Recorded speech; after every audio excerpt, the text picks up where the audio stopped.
When it comes to Iboga, you just mentioned that it's something that compounds other treatments. What do you mean by that exactly? And also, I mean, if you could explain to us how Iboga functions, because we've heard a bit about it, but you definitely know way more.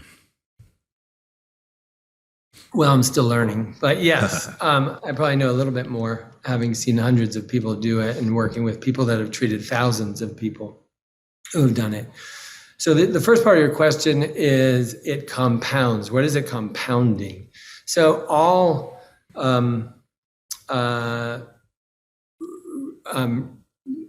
all rehab, all sort of practices, whether it's conventional or unconventional, the process of getting somebody off something is pretty similar, right? There's some similar themes. One, you have to stop doing it. We have to help you do that. And then the other is we have to help you stay stopped. And so that's the hard part. The part of getting you off can be facilitated, and it oftentimes is. But in a conventional model, the reason that it is, I think that industry in the United States in particular, which is about $35 to $45 billion a year in revenue, built on the back of 2.5 million people who will go and try to get off something, some substance that's no longer working for them. The success rates are absolutely abysmal. Of the people who go, about 50% of them don't stay. They don't finish at all. And of those that stay, less than 10% report satisfactory results, meaning success. They feel clean or sober long enough or for them to be satisfied. So with those statistics, to my mind, I thought, well, what do they do that does work and what do they do that doesn't work? And where might we be able to be superior in efficacy? So the intervention part of stopping the use of a substance is pretty straightforward. There are ways to make it more comfortable. Yes. For example, prescription medications that essentially stabilize an individual so that they're not in withdrawals while you're trying to achieve the second part, which is helping them learn how to stay stopped or prevent relapse, as it's known. What's unique about Ibogaine in that type of delivery model is, number one, Ibogaine is known to target 3 specific areas of the brain. One is the serotonin system. So this obviously contributes to the way people feel. This is the reason we've got a massive SSRI industry. We're regulating serotonin so that people feel up, they feel more level, they have less peaks and valleys in their mood. But for a lot of people, SSRIs, while they're great inventions, have huge side effects: sexual dysfunction, weight gain, other things that are adverse to them. And another, say, third of the people that take them report no effect at all. So we're talking about, in my opinion, a technology that leaves a lot to be desired, a lot to be innovated upon. What Ibogaine does uniquely is it targets the serotonin system and it totally resets that so that it is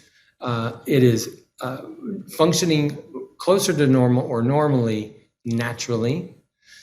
Ibogaine also targets something called the kappa opioid receptor in the brain, which is the part of the brain that is really craving and satisfied by opioids and other substances. Okay. So it completely resets that. The third is really the most interesting to me, is the glial-derived neurotrophic factor, which is the part of the brain that is crucial to neurotransmission and the regulation of that neurotransmission. And we know that when these neurotransmitters experience a regular kind of pattern of stimulus, they change. They essentially become damaged. And when they become damaged, they don't function very well at all. And so the need for dopamine is still there. It's a normal feeling. When it's overstimulated, as we know from the work of Anna Lemke and others, Dopamine Nation, it's a wonderful book. We know that there's certain substances that really spike it thousands and thousands of times beyond normal. So now you have a damaged neuron, you have someone with an experience of huge spikes in dopamine. So if you were to just take away the substance without helping to repair that neuron, they're going to have this feeling of craving. And that is one of the reasons why people relapse. So Ibogaine uniquely targets all three of those areas. So therefore we feel less depressed. We have less or no cravings, no withdrawals from the kappa opioid receptor reset. And finally, we've got kind of a miracle grow for the brain, up regulating this GDNF protein that causes people to feel not only lack of craving, but a desire to change, which is remarkable. This is why the combination of the innovation of this particular psychedelic medicine with psychotherapeutic intervention. So we do this, a lot of similar types of engagement in the delivery model, one-on-one therapy, group therapy, a lot of adjunct therapy to really understand what is behind this behavior in the first place. But the difference is there's no desire on the part of the participant to re-engage in that behavior. I hope that helps. That Project family, how's it going? Now, as you guys know, we have been talking about cold therapy for a while. Mark, Andrew, and myself, we all use cold plunge XLs since we're pretty big. But the cold plunge is amazing. And there are a lot of cold therapy tools out there. Obviously, you can use your shower. But the amazing thing about the cold plunge is, number one, it doesn't take up much space in your home or your backyard. And number two, you don't need to change your water, unlike other cold therapy devices, for 6 months to a year. It filters itself. Let's not even talk about all the benefits of cold plunging, like the dopamine release, how good you feel after doing it, and just the cascade of hormones that happens after you get in some really cold water. It's crazy, and we love it. So, Andrew, how can they get it? Absolutely. You guys got to head over to thecoldplunge.com, and at checkout, enter promo code PowerProject to save $150 off your very own cold plunge. Again, thecoldplunge.com, links to them down in the description, as well as the podcast show notes. Yeah. What is Ibogaine? Like, where does it come from? And also maybe like, why has it been something that's a little swept under the rug? So this is actually incredibly interesting to me. It's one of the reasons why I started what I'm doing with the idea of what would need to be true for it to exist. So first, Ibogaine is a hydrochloride. It's a very purified, refined, tested pharmaceutical version of a substance that comes from an iboga plant, a root bark. So it's sort of, we take we don't, but a laboratory takes the root bark. It's treated in such a way, and then it's refined into a concentrated, purified version of it. I'm sorry, when you said root bark, we cut off for a second, and I know that what you said there was kind of important. So root bark, and then... Sure. So iboga comes from a plant, the root bark, the bark of the root of this shrub that comes from West Africa in a country called Gabon, is harvested, it's dried, it's refined outside of a laboratory. That material has psychoactive properties and is used traditionally, ceremonially in the Bwiti tribe for various reasons, which are fascinating in and of themselves. They use it at times of significant transition in life. They give it as a ceremony, as a community, to help people move from one age and stage of life to another, and for other reasons. What we use is Ibogaine, and Ibogaine is a highly purified, refined pharmaceutical version of that can be tested for purity, and therefore we have more accurate dosage data. So we know exactly what we're giving someone, and we know exactly what's in it and how much of it is available to them. So that's the substance that's used to cause this. A lot about that too, the experience itself.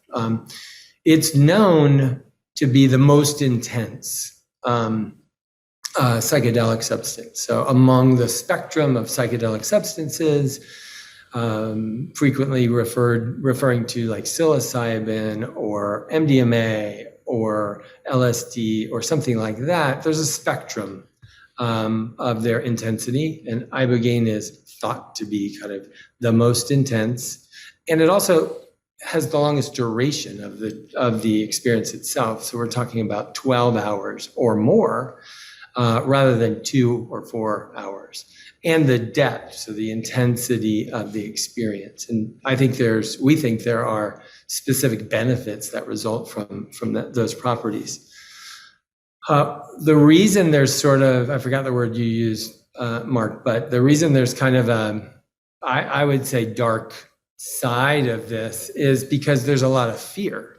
And fear generally causes people to hide, causes them to not be transparent about what they're doing, not really admit to where they could get better, and to miss opportunities, I think, to improve and deliver to themselves and to others a better experience, a better life experience. So Ibogaine was discovered accidentally by Howard Lotsoff, who was a heroin addict, but was really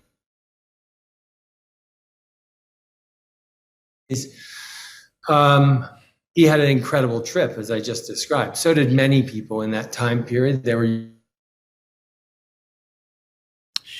And he noticed he had no withdrawal symptoms, and he began to be extremely dedicated to really understanding how could it be utilized for that specific reason, because he himself experienced, and he knew many people who no longer wanted to use an opioid or an opiate, but they couldn't stop. They're no longer getting high or enjoying anything at all about it. They just can't stop. And now we have an epidemic of that in the US and around the world.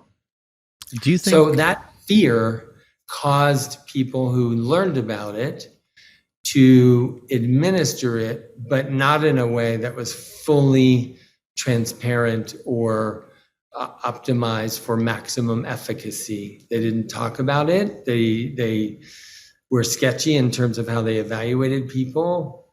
They were not clear on what their delivery methods and models and protocols were, how they were keeping people safe or ensuring the maximum benefit. And so there were these small kind of facilities, if you'll call them, largely people's houses, where it was being used in this way. And it was actually helping people, for sure. But I thought, well, if we're really going to achieve a level of success that would be even remotely analogous with the need, then we're going to have to be as transparent as possible. We're going to have to really document everything, write the world's best safety protocols, delivery model. We're going to have the best talent, and we're going to have to have people in on the team that are not used to hiding. They're used to really doing research and sharing what they do.